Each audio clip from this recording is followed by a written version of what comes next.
안녕하세요. 축구 이야기를 전하는 모트입니다. 클럽의 장기 집권이 끝나고 리버풀에는 새로운 바람이 불고 있습니다. 바로 슬롯볼 중심으로 말이죠. 보통 오랜 기간 머물렀던 감독이 떠나면 대부분의 팀들은 암흑기를 맞이합니다. 당연한 수순이죠. 선수, 팀, 전술 등 다양한 분야가 특정 감독에게 맞춰져 있으며 점점 고착화되기 마련입니다. 퍼거슨의 맨유, 펩의 바르샤, 벵거의 아스널 등 기간이 어느 정도였던 상관없이 많은 팀들은 침체기를 맞았습니다. 아직 슬롯의 리버풀이 암흑기 없이 성공하고 있다 라고 판단하기엔 섣부른 건 맞습니다. 그러나 시작은 훌륭하며 팀은 변화에 빠르게 적응하고 있는데요. 여기에는 모든 선수들이 기여한 것은 맞습니다만 슬롯볼이 후방을 든든하게 지켜주고 있는 선수가 있습니다. 바로 이브라이마 코나테입니다. 21-22 시즌에 이적료 약 476억 원으로 팀에 합류한 그는 빠르게 팀에 녹아들기 시작했습니다. 팬들은 그동안 큰 부상으로 경기를 자주 출전하지 못했던 코나테에 대해 우려의 목소리를 내기도 했지만 그는 팀에 합류 이후 괴물 같은 경기력을 보여주었죠. 그러나 걱정했던 부상이 그의 발목을 잡았습니다. 나오면 좋은 기량을 보여주었지만 그는 계속해서 부상을 당하며 결장하는 경기 수가 늘어나기 시작했고 23-24, 24-25 시즌 시작 전 이적 시장마다 많은 전문가들은 리버풀이 새로운 센터백을 영입해야 한다고 주장했죠. 게다가 팀의 유스 출신인 콴사가 무섭게 치고 올라왔고 코나테가 회복에 전념하는 동안 그는 놀라운 활약을 보여주었습니다. 24-25 시즌 개막 전 프리시즌에서도 모두 좋은 경기력을 보여주며 코나테의 입지는 점점 줄어드는 것처럼 보였는데요. 그러나 시간이 흐를수록 슬롯의 선택은 점점 코나테를 향했고 그는 믿음에 부응하고 있죠.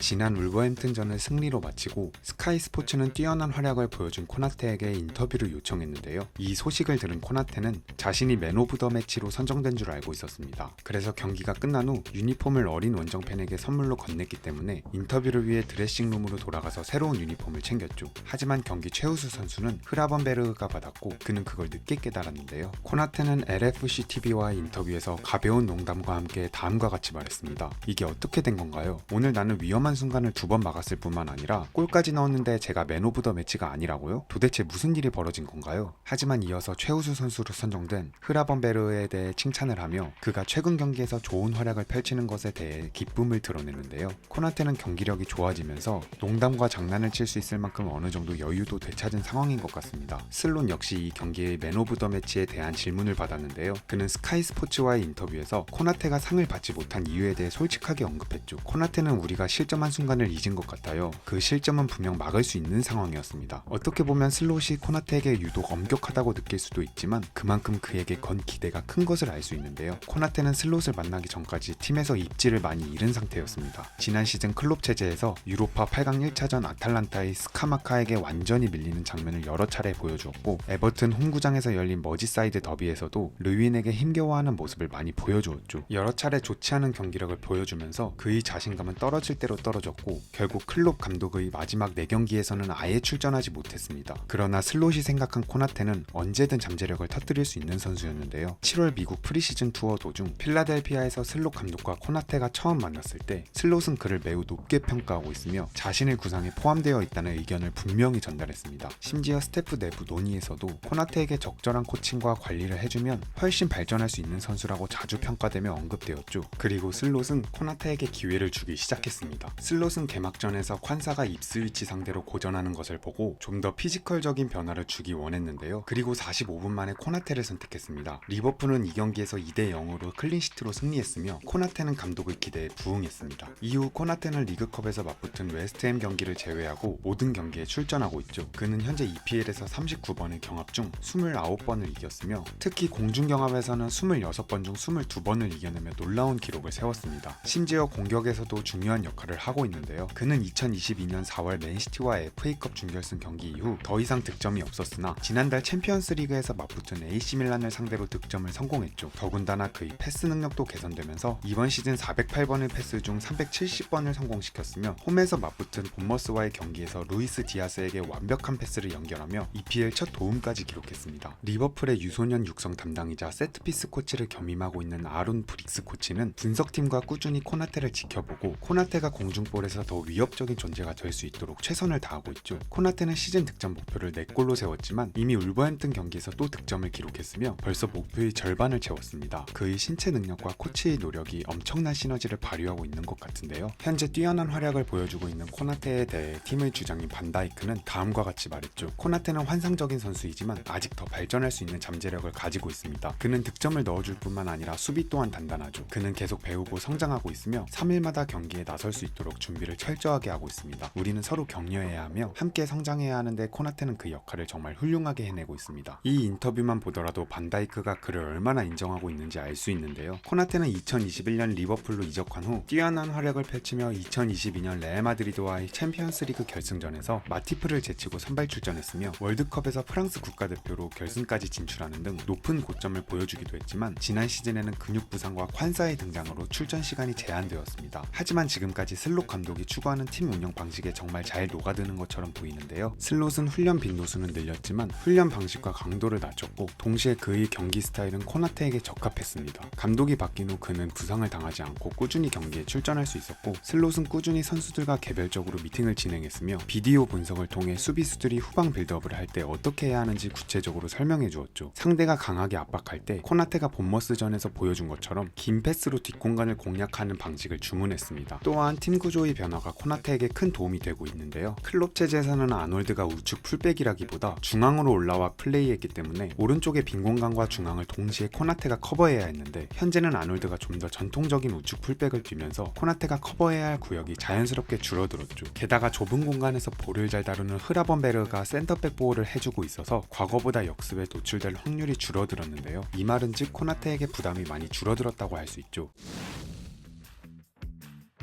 반다이크는 이제 33살이 넘었으며 계약 또한 마지막 해에 접어들었습니다. 리버풀의 수비 중심의 새로운 리더가 나타나기에는 정말 적합한 타이밍이죠. 반다이크를 넘었다? 라고 말하기에는 아직 이르지만 코나테는 그가 맡아온 역할을 이어받을 준비를 하고 있습니다. 물론 시즌 초반이긴 하지만 반다이크와 코나테가 어떤 퍼포먼스를 보여주고 있는지 기록을 살펴볼까요? 코나테는 앞서 언급한 것처럼 콴사를 밀어냈으며 조고메즈까지 벤치에 묶어뒀습니다. 그가 복귀한 후 보여준 통계 자료만 봐도 그가 왜 선발 자리를 차지할 수밖에 없는지 쉽게 알 수 있는데요. 아까 코나테의 수치에 대해 간단하게 살펴봤는데 그는 10번 이상 공중 경합을 펼치고 90%에 가까운 성공률을 기록했으며 이는 압도적인 기록입니다. 10번 이상 공중 경합을 펼친 선수들 중 코나테 다음으로 좋은 수치를 가지고 있는 선수는 웨스트햄의 마브로파노스인데 그의 성공률은 78% 정도로 코나테와 큰 차이를 보이고 있죠. 반다이크와 비교 그래프를 살펴보면 공중 경합은 25대 20, 클리어링은 34대 26, 패스 성공은 415대 363으로 반다이크가 앞서 있는 것을 알 수 있지만 코나테가 반다이크보다 60분을 적게 뛰었다는 점을 고려하면 90분당 기록으로 생각했을 때 두 선수를 거의 구분할 수 없는데요. 불과 몇 달 전까지 리버풀에게는 새로운 센터백 영입이 필요하다는 의견을 캐럭으로부터 들었지만 코나테는 그의 주장이 완전히 틀렸다는 것을 증명하고 있으며 그의 부활은 리버풀에게 새로운 영입과 같습니다. 현재 반다이크와 코나테 센터백 듀오는 EPL 아니 세계 최고의 센터백 듀오를 형성하고 있는 것 같습니다. 아스널의 마갈량이스와 살리바에게 뒤지지 않는 퍼포먼스를 보여주고 있죠. 코나테의 수비 활동량은 엄청났으며 그의 볼 리커버리 위치는 언제 봐도 대단한데요. 이제 중요한 점은 꾸준함과 부상 관리입니다. 다시 상승세를 타고 있는 만큼 더욱 관리를 철저하게 해야 하며 더 이상의 장기 결정은 피해야 합니다. 또한 그의 계약 기간은 2026년 여름까지인데요. 이제 얼마 남지 않은 만큼 자신의 능력을 증명해서 팀과 재계약을 하고 수비의 핵심 자원이 되었으면 좋겠습니다. 과연 그는 꾸준함을 보여줄 수 있을까요? 오늘의 영상은 여기까지입니다. 지금까지 모트볼이었습니다.